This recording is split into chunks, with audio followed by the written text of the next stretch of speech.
Jadi ada pertemuan di mana di rumah Pak Menteri dan satu lagi ada pertemuan di kafe Jakarta Selatan. Ada anak itu, ada Pak Menteri juga. Nah, dan disitulah bilang bahwa Pak Menteri tahu berkaitan tentang persentase tadi, Bang. Ada 50, ada 30, ada 20. Anak ini diberikan 20. Jadi ya patut diduga bahwa Pak Menteri tahu. Diduga keras tahu karena ada pertemuan tadi. Karena ada yang bagian nerima uang, ada bagian yang mendistribusikan uang. Siapa yang bilang Pak Menteri yang tidak terlihat? Hanya Zulkarnain karena CS.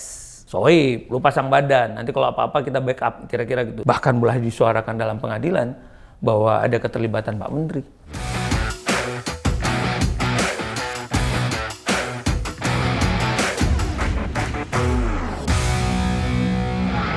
Seperti biasanya netizen kembali bersama saya di Abraham Samad Speak Up. Hari ini saya menghadirkan narasumber yang luar biasa.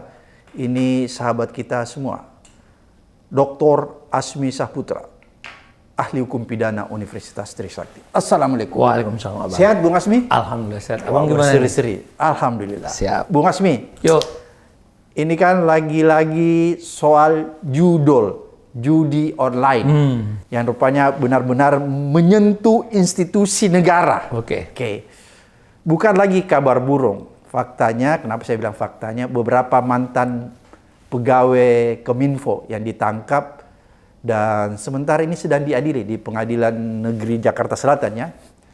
Mereka para terdakwa ini adalah, saya bacakan, Zulkarnain Apriliantoni alias Tony. Betul. Kemudian Adi Kismanto, betul, ada Teguh. Kemudian Alwin Jabarti Kemas, betul, dan Muhrijan alias Agus. Oke. Mereka semuanya direkrut dan ditugaskan oleh Budi Arief, yang pada saat itu selaku menteri untuk membasmi judol. Jadi mereka direkrut di Kemeninfo sebenarnya tujuannya untuk membasmi judol, itu tujuannya. Tapi kenyataannya justru mereka beroperasi di Kementerian Kominfo membuka blokir beberapa situs judul. Betul. Jadi harusnya kan dia ditugaskan untuk mengatasi, dia justru memberi ruang ya.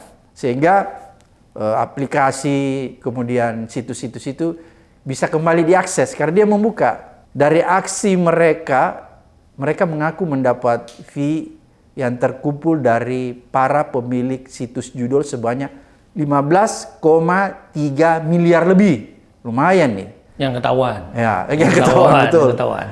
Dan rupanya dalam persidangan nama Budi Arief ikut terseret karena disebut. Betul. Ya, dalam dakwaan itu Budi Arief juga disebut ikut menerima 50% dari hasil suap tersebut.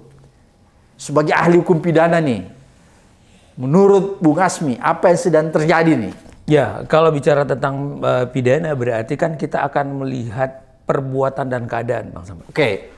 Jadi perbuatan dan keadaan seseorang yang diduga melakukan tindak pidana. Hari ini, kalau tadi Bang Samad bilang ada 4 orang yang direkrut atau berapapun orang tersebut, kita akan mulai. Kapan sih Pak Menteri ini dilantik, Bang Samad?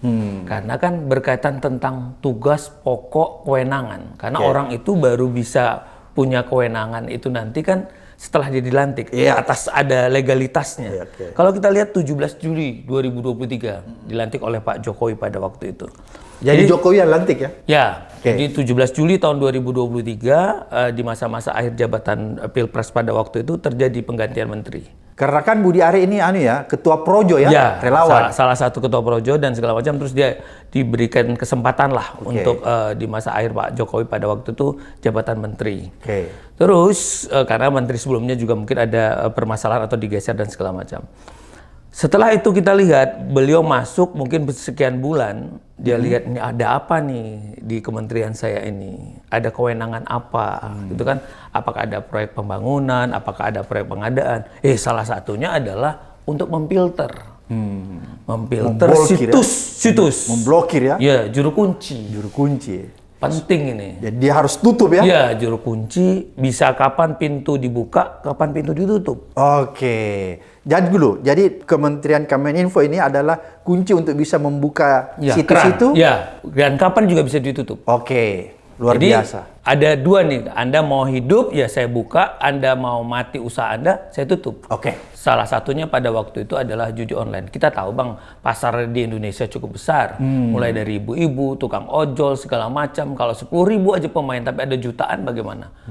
Ini kan yang mau direbutkan oleh segmen pasar karena memang bisnis untuk untungan, membuat masyarakat jadi malas, mencari jalan pintas dan segala macam. Negara hadir. Harapannya adalah bisa memberantas, tapi kan tidak semudah itu. Ada tawaran-tawaran. Akhirnya kita lihat, pada Oktober 2023 setelah dia dilantik, 3 bulan setelah itu dia panggil kawannya yang namanya tadi yang abang sebutkan, Zulkarnain ini. Oke. Cari orang deh yang bisa kita punya keahlian untuk IT. Ketemulah orang yang punya keahlian IT tadi, namanya Adi Kiswanto. Oh, ini ahli IT ya? Ahli IT, tamatan SMK, anak muda, gitu loh. Yang ini terkonfirmasi dengan ketua RT kan, keterangannya kan. Oke. Ketua RT Sutrisno dia memang tahu bahwa si Adi ini memang punya kemampuan IT yang bagus. Ya. Dia ini adalah sosok sakti, Bang. Dia punya alat crowding data yang bisa mengumpulkan website, gitu loh. Si Adi ini, dia bisa memfilter. Ini bisa dibuka dan bisa ditutup tadi, Bang. Maka si Adi ini dikenalkan. Oke. Bagaimana supaya si Adi ini bisa masuk, supaya ada dalam struktural atau di dalam lembaga fungsi kementerian tadi, ini disiasati untuk jadi tenaga ahli. Ya karena kan kalau tenaga ahli harus S1. Ya, akhirnya terjadi keributan di dalam. Di dalam oleh internal juga kita nggak tahu motifnya memang persyaratan nggak. Ini dapat terlihat nanti dari ketua rekrut, ada namanya Ibu Nani, ada juga namanya Ibu Ulfa di kementerian pada waktu. Bilang sama Pak Menteri melalui staf susnya, ini nggak bisa. Karena syarat adalah harus sarjana. Harus S1. Tapi apa? Karena ini orang titipan. Pak Budi bilang, gimana caranya harus masuk? Dipaksakan ya? Ya, dari situ sudah jelas. Kenapa ini harus dipaksakan? Ada apa? Karena si sosok siapa tadi, si Adi ini adalah jimat, barang siji di rumah.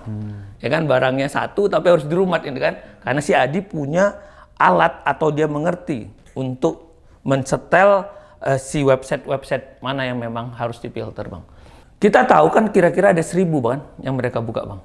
Situs itu? 1.000 situs yang memang ada beredaran judi yang ada dianggap duitnya ada. Mereka minta 8,5 juta per 10 hari, ada yang per 7 hari, ya tergantung laris mana. 7 hari, 10 hari, mungkin ada yang 1 bulan, ya tinggal pengakuan beliau-beliau lah yang tahu. Bang bisa bayangkan itu kalau rata-rata 10 hari, 10 hari, 8,5 juta, ya mungkin hampir 360 atau ratusan M lah. Ya. Karena ini kan bisa kita lihat dari alat itu bekerja, dia kenal oleh Pak Jul, dia kenal dengan tadi katakanlah Adi Kiswanto, gitu kan, yang tamat SMA tadi sejak Oktober. Dan perkara ini baru berakhir Oktober 2024. Adi Kiswanto ini anak muda ya, jago ya. Jadi mulainya Oktober 2023 mereka mulai beraktivitas. Dan ketangkapnya itu kan mulai dari Oktober 2024 Bang, setahun. Yaitu waktu slot Sultan menang, ketangkap. Slot Sultan menang inilah yang bilang bahwa kami juga ada kerjasama sama Komdiji. Jadi ini yang membuka ya? Yang buka. Itulah akhirnya ditersangkakan 19 Desember pada waktu itu oleh Polda dan Mabes Polri dan 25 November Bang. 25 November dan 19 Desember beliau juga diperiksa Pak Budi Ari pada waktu itu. Sempat diperiksa ya? Ya, jadi ada rentang waktu ya lebih kurang mereka ini antara Oktober 2023 sampai Oktober 2024. Inilah dia periksa. Dan kalau kita bilang ada keterkaitan selain dia tadi, siapa ya tadi nama adik ini tadi, Adi Kiswanto. Iya. Pak Menteri ini sempat nerima juga di rumahnya, mengenalkan. Jadi Adi Kiswanto selain biasa ke kantor, biasa Ya, ke pernah rumah. dikenal lagi. Jadi ini terkonfirmasi sama ex-dirjen aplikasi mereka, Pak Hoki ya, Hoki Situngkir ya. Hoki apa Holai ini saya tak tahu ya, mungkin nama Pak Situngkir ini sama direkturnya. Direktur daripada di Komdiji juga, namanya Pak Teguh Apriyadi. Jadi ada pertemuan di mana di rumah Pak Menteri dan satu lagi ada pertemuan di kafe Jakarta Selatan. Hadir si anak itu ya? Ada anak itu, ada Pak Menteri juga. Dan disitulah bilang bahwa Pak Menteri tahu berkaitan tentang persentase tadi Bang. Ada 50, ada 30, ada 20. Anak ini diberikan 20. Yang awalnya dijanjikan 17 juta, tapi dia tidak dapatkan 17 juta karena nggak ada anggaran dari budget kementerian, tidak bisa menjadi staf ahli. Akhirnya diambil dari uang kas operasional kantor pada waktu itu. Tapi mungkin dirasa loh kurang ini 17 juta karena duitnya kok miliaran. Akhirnya mereka mensepakati 50, 30, 20. Jadi rentang peristiwa yang tadi menunjukkan kenapa ini ngotot sejak awal orang ini harus ada. Kedua, ada pengenalan di rumah. Jadi ya patut diduga bahwa Pak Menteri tahu. Diduga keras. Diduga keras, tahu karena ada pertemuan tadi di kafe yang itu udah berjalan itu. Untuk penyetopan situs mana aja yang boleh dibuka dan tidak dibuka. Jadi anak ini luar biasa kemampuan IT-nya. Iya, si dia, Adi Kiswanto. dia kayak seperti dulu itu fenomena Bjorka. Ya. Seharusnya direkrut nih Ya. oleh Badan Sandi Negara atau Komdiji. Ya. Karena dia bisa dibayar orang 8 juta kali 1000 situs. Orang kalau udah bisa dibayar segitu kan Bang, berarti dia punya potensi sesuatu Bang. Jadi dialah ini yang bisa membuka ya. Ya. Bisa membuka situs judul itu ya. Ya. Dan dia bisa juga menutup. Dia sosok sakti di Komdiji pada waktu itu. Makanya dia dipindahkan lagi, minta dari lantai 3 di ACC oleh Pak Menteri pada waktu minta di lantai 8 Bang. Jadi banyak sekali persetujuan itu atas apa? Dari lantai 3 mereka kami minta di lantai 8. Mungkin di lantai 8 lebih terkondisif lagi kan. Kita tidak bisa bayangkan, tapi kira-kira biasanya itu mungkin apakah di situ ada alat, di situ ada akses lain-lain sebagainya. Kalau di lantai 8 tadi mungkin lebih luas ruangannya. Dan Pak Menteri setuju perpindahan mereka dari lantai 3 ke lantai 8. Jadi anak ini terus mendapat privilege ya? Privilege. Anak ini dan tim ini ya, jadi Zulkarnain dan yang disebut, karena ada yang bagian menerima uang, ada bagian yang mendistribusikan uang. Jadi ini tidak hanya sekedar undang-undang, seharusnya tidak hanya sekedar undang-undang perjudian Bang. Seharusnya dikejar juga tindak pidana pencucian uangnya. Korupsinya ya? Korupsi karena penyelenggara negara juga bisa. Iya. Jadi menarik apa yang disampaikan Bung Asmi ini, kelihatannya sangat kronologis ya. Menurut Bung Asmi ini, bagaimana kita melihat keseriusan kinerja penegak hukum yang terhadap judul ini? Kelihatannya kan tidak terlalu tidak terlalu fokus. Kalau menurut saya tidak terlalu fokus. Kenapa? Kita sayangkan ya, karena sampai hari ini kan Budi Ari belum pernah dipanggil ke pengadilan untuk dimintai keterangannya sebagai saksi. Walaupun tadi Bung Asmi katakan bahwa dia pernah diperiksa. Ya. Ketika masih di tingkat penyidikan. Ya. Tapi sampai hari ini, mudah-mudahan hari-hari berikutnya didengar oleh kejaksaan sehingga dia bisa memanggil lah ya. Karena menurut saya di sidang peradilan yang terbuka lah itu kita bisa melihat. Betul. Bahwa sejauh mana peran si Budi Ari ini. Okay. Apakah dia perannya aktif atau pasif? Kenapa ini penting kita melihat perannya? Agar kita bisa melihat jangan-jangan dengan peran itu dia bisa dikenakan juga pasal 55 misalnya ya. Belum lagi kalau kita lebih jauh seperti tadi Bung Asmi katakan bahwa kan bisa juga dari setelah adanya tindak pidana pokoknya ditemukan kan bisa ditarik ke TPPU. Betul. Belum lagi dia sebagai penyelenggara negara, Korupsi. kita bisa masuk di undang-undang korupsinya. Dia mendapat gratifikasi, ya suap dan lain sebagainya. Menurut Bung Asmi nih, apa yang Bung Asmi lihat di dalam hal ini? Saya kira ini menarik ya, karena memang dalam hukum pidana konstruksi itu kan ada pengembangan kasus ya Bang. Ya. Jadi biasanya itu bertahap, jadi ada pada skala sampai pengembangan posisi atas. Jadi kalau kemarin katakanlah teman-teman penyidik sudah mungkin, dan kita yakini pasti jaksa juga udah pasang kuda-kuda. Kalau nanti kita baca dakwaannya itu sudah ada di pasang 55, berarti kan pasti ada pasal turut serta nih. Ya. Tinggal nanti pengembangan kasus pada berikutnya. Oke. Akhirnya karena memang kadang di kepolisian macam-macam terjadi fenomena, orang itu kadang tidak bisa terbendung kalau sudah di persidangan Bang. Karena persidangan itu terbuka dan sudah battle. Ya, oke. Jadi orang sudah tidak ada lagi tertekan karena sudah melewati zona yang kemarin. Tekanan. Ditangkap sudah, ditahan sudah, Ya. tiba-tiba begitu di pengadilan mereka Lepas. merasa lepas nih. Ya. Ini adalah forumnya, Ya. gitu loh. Nah, dengan 4 hari yang lalu atau 5 hari yang lalu yang sebagaimana kita ketahui, beberapa terdakwa kan nyanyi.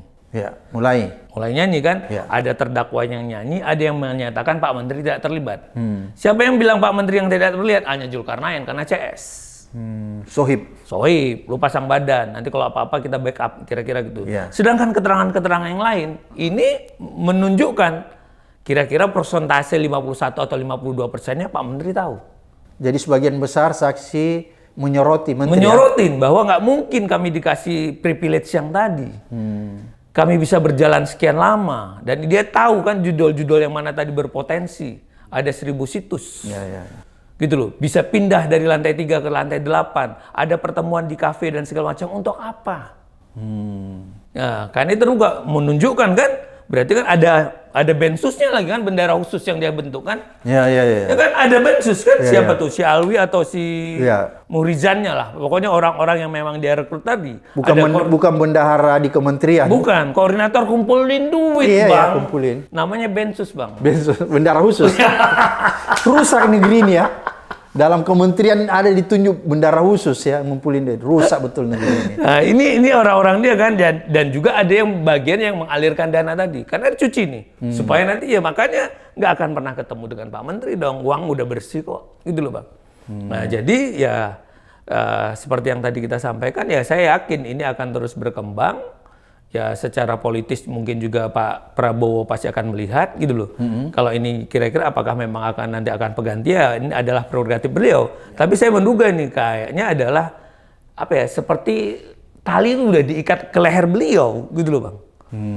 Ini hari ini entah apa ya, mau nggak mau peta politik kan berubah nih setelah 100 hari Presiden Prabowo mau ngelihat ini benar-benar bisa kerja, tidak bisa solid, tidak dan segala macam. Tapi hari ini kan mulai dikumpulkan nih. PR-PR yang lama tadi, ya kan PR-PR di Kementerian Pendidikan dimunculkan, PR-PR di Komdiji dimunculkan. Berarti bisa jadi Pak Prabowo sedang bersih-bersih kabinet juga, Bang. Bisa diterjemahkan seperti itu ya? Kira-kira, karena muncul baru sekarang. Entah karena penggantian rejim, silahkan. Tapi sisi lainnya adalah PR-PR yang lama dibersihkan. Luka-luka itu, gitu loh. Kementerian Pendidikan mulai dibuka. Kita bisa lihat kan kemarin pengadaan laptop, pengadaan apa, mungkin ada pengadaan buku lanjut yang mungkin juga lebih besar dananya, kabarnya diduga untuk itu gitu loh. Kedua ini nanti Komdiji juga mulai diangkat, bahkan mulai disuarakan dalam pengadilan bahwa ada keterlibatan Pak Menteri. Menurut saya ini pasti ditangkap sinyalnya oleh Presiden Prabowo. Apakah ini nanti Pak Menteri ini juga digeser atau direshuffle? Oh, ini adalah hak mutlak beliau. Tapi sebagai gejala, lah ini kan bahaya. Oke. Karena menjual kewenangan kan? Menjual kewenangan ya. Oke, kan begini Bung Hasmi ya, kalau kita lihat bahwa kan sampai hari ini naga-naganya tuh belum kita tangkap dengan pasti bahwa ada keseriusan dari aparat penegak hukum untuk meminta keterangannya di pengadilan. Ini kan masih saya lihat, kalau kita lihat berita ya, masih 50-50.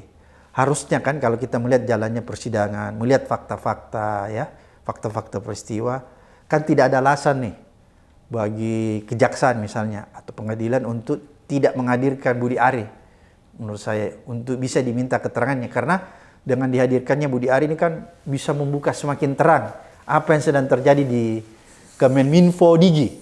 Saya bisa menangkap maknanya Bang Samad. Masalahnya gini Bang, ini sering sekali juga, ini juga peradilan kita juga kacau dalam tanda petik Bang. Seharusnya katakanlah sebagai sistem peradilan pidana kita ada polisi, ada jaksa, hakim. Saya seharusnya menempatkan hakim itu adalah sebagai subsistem yang lebih tertinggi, Bang. Kalau kita bicara criminal justice system ya? Subsistem lebih tertinggi, gitu loh. Seharusnya hakim sebagai subsistem daripada sistem peradilan tadi, dia harus berani mengkoreksi, Bang. Sayangnya hakim kita nggak mau masuk di situ, Bang. Padahal dari zona aman. Iya, padahal dia bisa sebenarnya. Ya, saya dulu pernah ada satu kasus di daerah, dia melihat ada keterlibatan kepala daerah. Hakim itu berani bikin penetapan untuk memanggil orang tersebut. Seharusnya terhadap hal-hal begini, hakim juga berani. Ya, misalnya siapa tahu kejaksaan tidak memanggil kan? Bikin penetapan. Iya, bikin penetapan. Penetapan bahwa saksi ini orang ini harus diminta dan memberikan keterangan di dalam persidangan. Ya, karena berdasarkan keterangan-keterangan orang lain ya. Nah, ini yang terkadang enggak, terus hakim kita bilang, lah itu kan kewenangan jaksa, itu kan kewenangan penyidik. Padahal dia sudah melihat, mendengar ada peristiwa pidana. Setiap orang, bukan karena jabatan, apalagi dia sebagai jabatan, dia penegak sebagai ketua majelis, gitu loh. Dia seharusnya, ini yang juga kita harus juga ke depan, Bang, memperbaiki hukum acara pidana kita ke depan. Kita. Karena kan begini, hakim itu Ratsfinding harus Iya. bisa melakukan penemuan hukum. Penemuan hukum, penegakan hukum, karena saya bilang dia subsistem, karena kan mahkota daripada sebuah peristiwa ini adalah putusan. Dia punya kewenangan bikin penetapan, dia punya bikin putusan. Sayangnya hakim tidak mau mengkoreksi. Ini PR juga nih ke KUHP kita ke depan. Jadi menurut Bung Asmi, kalau saja misalnya ternyata jaksa mengabaikan, tidak ingin, Tidak mau pengembangan kasus ya, Bang, tidak mau seperti yang pengembangan ya, dia mau persempit aja kan? sempit. Ya. Tebang pilih, tarik bambu. Ya. Yang mana yang mau Ya. ditarik, Yang mau lemah-lemah enggak. aja, yang Yes. lemah-lemah aja yang dia tebang ya. Dia takut tebang misalnya menterinya. Seharusnya ini diambil alih oleh hakim untuk melakukan penetapan ya. Bikin penetapan, atau mungkin KPK lebih berani, atau Kejaksaan Agung lebih berani lagi untuk memperdalam, Bang, gitu loh. Untuk perkara yang berdiri sendiri. Ya, karena, loh ini kok ada. Kok tiba-tiba Pak Budi disebut-sebut 50%. Dalamin. Dari mana nih duitnya? Kemana nih duitnya? Karena 8,5 juta. Ada 1.000 situs yang pada waktu itu dikendalikan oleh mereka, difilter. Dari 1.000 situs ini mana potensi yang besar-besar segala macam. Ya ini kan berkaitan dengan uang, Bang. Ada beberapa tempat kan yang kita udah tahu, di situ ada tempat. Saya pernah dapat satu kisah ya, Bang, cerita gitu. Di Jakarta juga.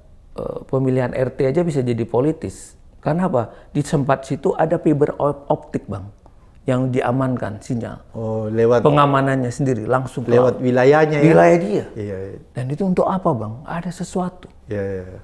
Keributan. Jadi persoalannya saya kira adalah persoalan sekedar security, pengamanan. Kenapa ini pengamanannya lebih ekstra? Ya termasuklah dalam hal ini. Kenapa orang ini dikasih privilege khusus? Lah ada peredaran duit, Bang. Iya, menarik. Ini masalah mata air, Bang, sama. Oke, Bung Asmi, tadi kan ini kalau kita lihat kelihatannya jumlahnya tidak terlalu besar ya, 15,3 miliar. Itu yang ketahuan ya. Itu yang ketahuan ya. Tapi coba bayangin 8 juta setengah kali 1.000. Kita kan nggak tahu apakah per 10 hari, apa per 15 hari.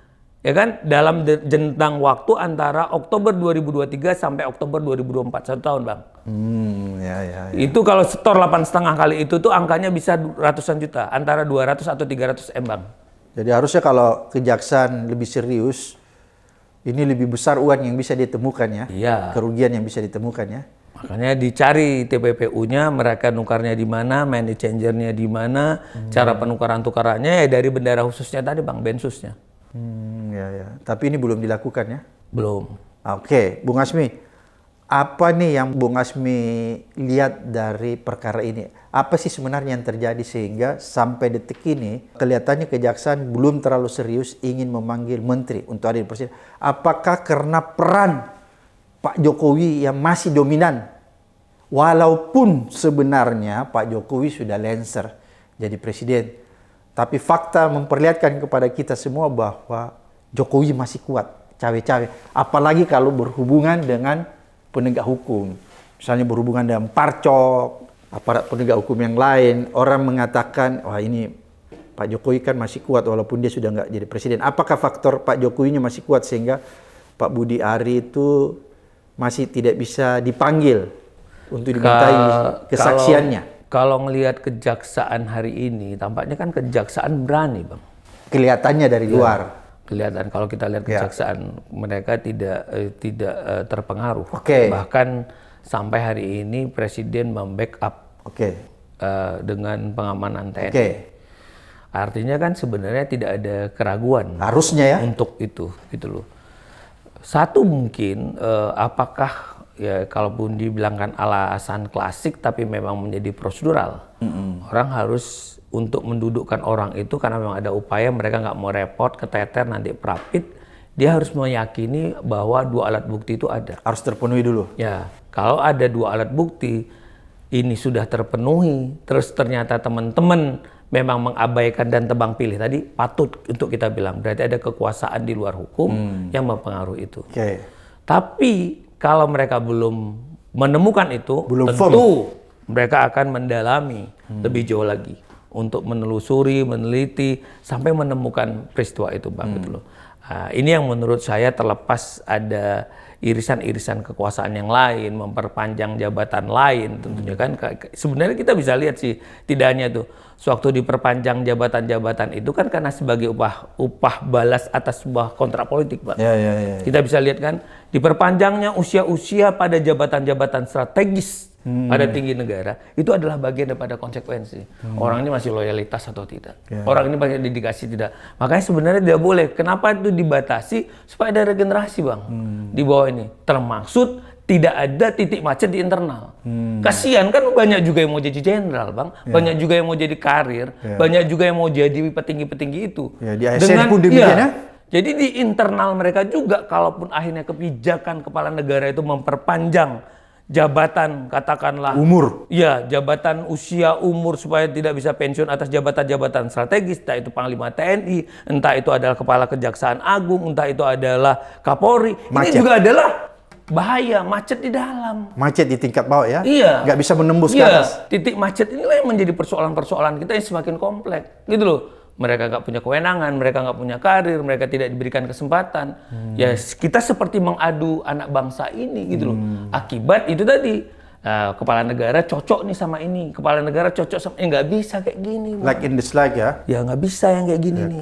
Ini yang bahaya buat pengembangan demokrasi kita ke depan. Ini yang saya bilang tadi, Bang, kita harus bisa terkoneksi dan terkoreksi.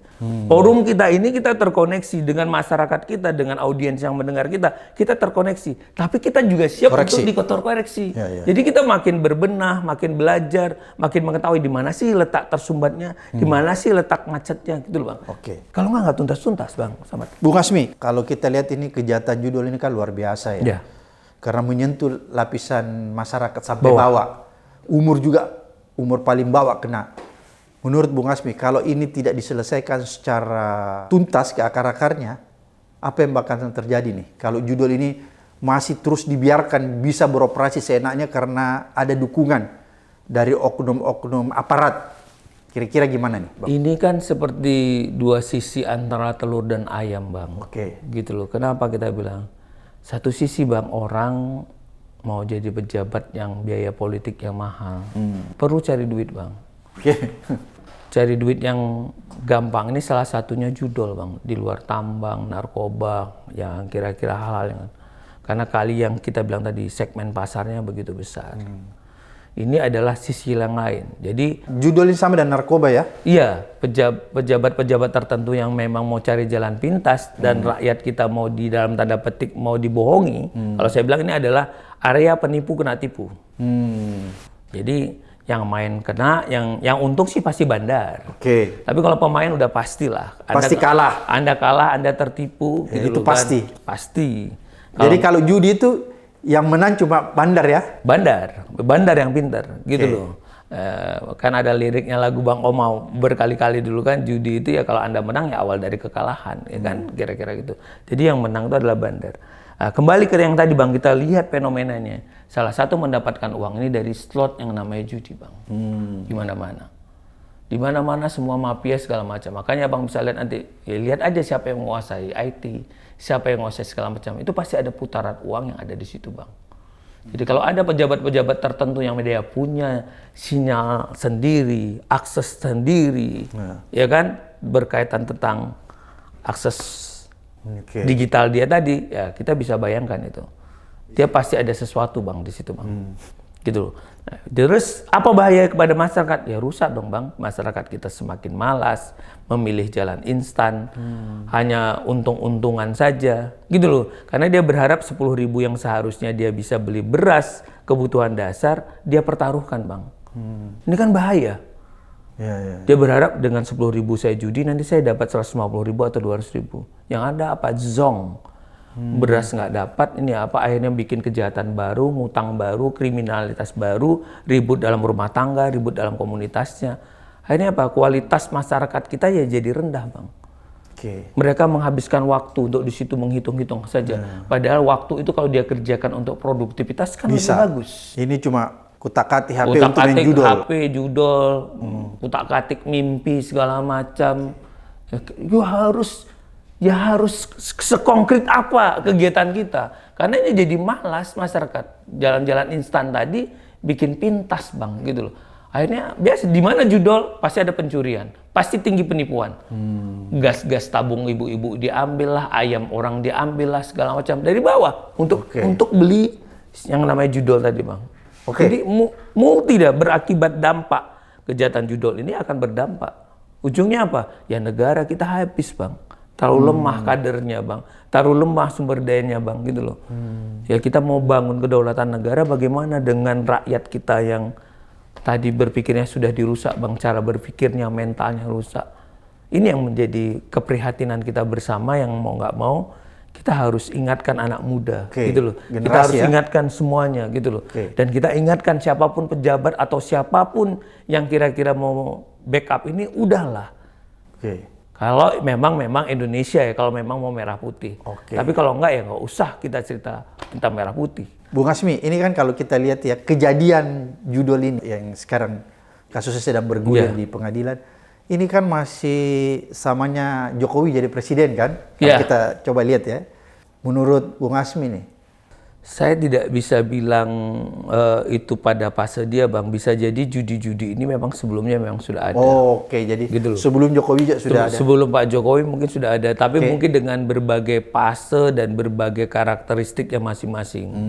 Dulu ada yang bilang SDSB, ada yang sumbangan itu sosial, kan zaman dulu segala macam. Terus belum ada judol. Ya, terus tiba-tiba hari ini sangat terbuka ya judol. Kalau dulu kan ada Toto gelap, ada segala macam kita bisa lihat. Di situ juga ada aparat dan segala macam-macam kan, ada yang jaga ya aparat juga sendiri bang, karena ada uang di situ kan, mereka merasa gitu loh. Jadi kembali ke yang sini tadi judol ini segala macam, ya siapapun yang memang harus terlibat ya harus dimintai pertanggungjawaban bang gitu loh. Siapapun yang mengikuti, makanya berani enggak layer-layer ini, katakanlah tadi ada uang tuh berapa ratus miliar bang. Ini seharusnya PPATK kan bisa kejar bang. Follow the money, follow the suspect. Gitu loh. Lah Anda ikutin dong, ini ke siapa lingkarannya, ini lingkarannya.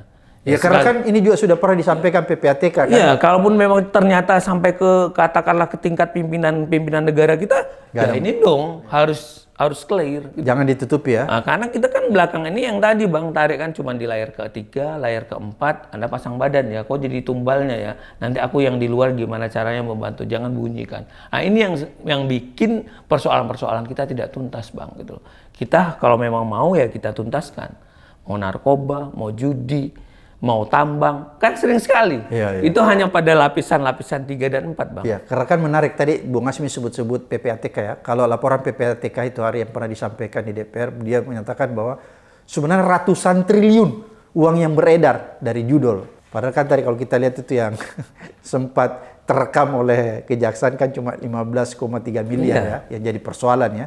Jadi kasus, padahal sebenarnya kalau menurut laporan PPATK ada ratusan triliun uang yang beredar. Bung Hasmi, apakah ini dioperasikan di luar negara Indonesia? Lah itu kan alasan klasik yang selalu dibuat, bang. Kita punya azas nasionalis aktif kan dalam kitab undang hukum pidana. Mau kejadian di mana kalau itu adalah merugikan kepentingan negara kita ya harus masuk. Gitu loh. Jadi tidak boleh dijadikan alasan ya? Ya walaupun nanti dibilang lu sana kan nggak diatur, di sana judi itu dilarang. Nah, nanti akan dikaitkan gitu karena di negara asal loh. Lagi-lagi loh. Kita negara besar punya kedaulatan, gitu loh. Kenapa harus ngikut-ngikutin itu lah? Ini kan mengganggu negara saya. Duit triliunan ini atau duit ratusan miliar ini dari kalau dibalik ke Indonesia, ke UMKM dari rakyat saya oleh rakyat saya, kan negara saya hidup. Bisa makmur. Bisa makmur, bisa membangun segalanya kita bang. Ini kenapa nguap gitu loh? Ya ternyata ya ada segelintir orang tadi yang hanya untuk bandar, hanya untuk kepentingan sesaat, yang penting dia dapat, biarin. Terserah rakyat mau gimana, kan gitu bang. Jadi ya sulit untuk kita mau bilang Indonesia harga mati, ini merah putih segala macam. Di sisi lain mereka membiarkan ini senyata-nyatanya terjadi. Jadi kalau Bung Hasmi melihat ini fenomena judol yang diduga melibatkan Menteri Budi Ari sama dengan fenomena dugaan ijazah palsu ya? Itu gimana tuh? Saya malah baru dengar. Gimana? Enggak, fenomenanya sama, maksudnya diributkan oleh rakyat. Ya, maksudnya akhirnya ini kan jadi ribut terus dan tidak selesai. Ya itu yang saya bilang bang. Dalam dialektika yang berbeda kita memang harus membuka ruang, menyediakan ruang ada kritik dan kritis. Karena satu bilang A, satu bilang B. Oke. Kalau ada fenomena yang begitu memang harus dibenturkan untuk dapat menemukan mana yang paling benar. Maka bukalah ruang kritik dan kritis yang konkret ya Bang, betul nggak? Mengarah kepada fakta-fakta, data-data semakin mendekat. Oh ini ternyata begini. Jadi masyarakat kita juga terbiasa dengan demokratis. Jangan karena kecintaan. Terbiasa dengan perbedaan pendapat ya? Jangan juga karena kecintaan tertentu, karena kebencian tertentu. Tapi dekatkanlah sikap kritis kita tadi, kritik kita tadi dalam wujud perbuatan dan keadaan yang konkret. Kayak tadi, Pak Budi ngapain nih ngasih izin dari lantai 3 ke lantai 8? Ngapain pertemuan di kafe ini? Ngapain ngasih orang ini juga yang dia SMA, padahal di dalam udah bilang teriak-teriak. Kenapa SMA padahal harus S1? Ini kan jadi tanda tanya. Apa motivasimu bahwa perbuatan itu kan tergantung motivasi seorang, Bang. Kenapa harus ini? Jangan-jangan ini orang siapa, atau ini orang titipan siapa, dan bisa dititipi apa, Bang? Kamu di situ ya, kamu ambil aja semuanya, pokoknya kalau ada nanti begini ya udah. Tapi kalau terjadi apa-apa, kamu pasang badan. Ya kan? Bung Hasmi, kalau saya mau tanya juga, kenapa Jokowi tiba-tiba menempatkan Budi Arief itu di Kemeninfo pada saat itu? Kan bisa saja ditempatkan di lain. Ya kalau dari tata sebagai negara, ketua relawan nih. Dari tata negara mungkin ya itu memang hak prerogatifnya beliau. Tapi kan maksudnya kan ada kementerian lain kan, tapi kenapa tiba-tiba dia menempatkan Budi Arief tuh ke Kemeninfo? Bisa jadi apakah pada waktu itu ada yang lowong tuh cuma di situ, Bang. Oh, kebetulan ya. Kan waktu itu kan lowongnya di situ, Bang. Bukan gitu di tempat lain ya? Ya, ada yang lowong di situ. Kedua ya mungkin ya ada sesuatu juga yang bisa dilihat dari situ, Bang, gitu loh. Ya tergantung ini kan gitu loh. Yang pertama mungkin kalau kita mau objektifnya ya kebetulan yang lowong pada waktu itu di situ. Dari segi positifnya itu ya. Dari positif beliau adalah bagian yang pernah mensukseskan, wajar ditarik untuk ke situ, Bang. Gitu kan? Dikasih hadiah nih ya. Hadiah lah sebagai. Jadi Budi Arief ini ketika ditempatkan di akhir masa jabatan Presiden Jokowi menjadi Menteri di Kemeninfo itu sebagai hadiah ya, karena wajar, dia relawan ya. Wajar orang udah berjuang, orang sudah sampai ke dalam, karena memang cita-citanya Pak Presiden pada waktu itu memang mau jadi presiden, wajar dong orang-orang terdekat yang dianggapnya itu adalah dia berikan sebuah atensi. Itu kayaknya hal yang lumrah saja. Lumrah. Yang penting apa, Bang? Pada waktu diberikan amanah itu dijalankan dengan kewajiban dan tanggung jawab yang benar. Nah, yang jadi masalah kan adalah sewaktu tidak dijalankan kewajiban dan tanggung jawab itu dengan benar, Bang. Itu yang jadi masalah ya? Iya, saya selalu ilustrasi. Anda mau pakai KTP orang untuk kredit, silakan aja. Kita pernah juga kayak gitu waktu kuliah, misalnya pakai KTP teman. Tapi Anda bayar, Anda lakukan. Kan gitu, Bang. Dikasih amanah itu ya dipercaya. Ya samalah dalam konteks yang besar ini tadi, ya Anda kerjakanlah. Kewajiban Anda, tanggung jawab Anda, wewenang Anda dengan cara-cara baik, benar, bermanfaat, bijaksana, clear. Tapi kalau ini tadi kan sudah ada sesuatu jalan lain yang dilakukan. Jalan belakang, pintu belakang, gitu loh. Pasti ada motif lain kan, Bang. Bung Hasmi, apa yang menjadi catatan penting kita dari kasus ini?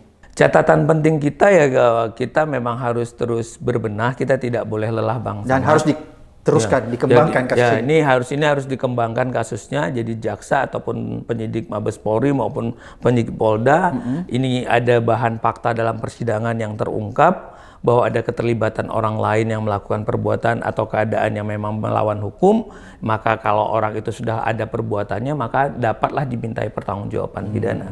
Karena itulah kira-kira yang menjadi sebuah bahwa semua orang equal. Jangan jadikan tumbal teman-teman yang berapa puluh orang kemarin. Padahal mereka berani itu karena ada satu komandan yang mengendalikannya. Dalam hal ini sampai setingkat katakanlah menteri atau dirjen atau apapun itu. Siapapun yang terlibat harus dimintai pertanggungjawaban pidana. Equality before the law. Equality before the law. Luar biasa. Terima kasih Bung Hasmi apa yang disampaikan. Mudah-mudahan mencerahkan kita, memberikan kita informasi dan perspektif yang lebih luas untuk melihat kasus judul ini agar supaya kita bisa menemukan keadilan yang sesungguhnya. Amin. Sampai ketemu di episode berikutnya di Abraham Samad Speak Up.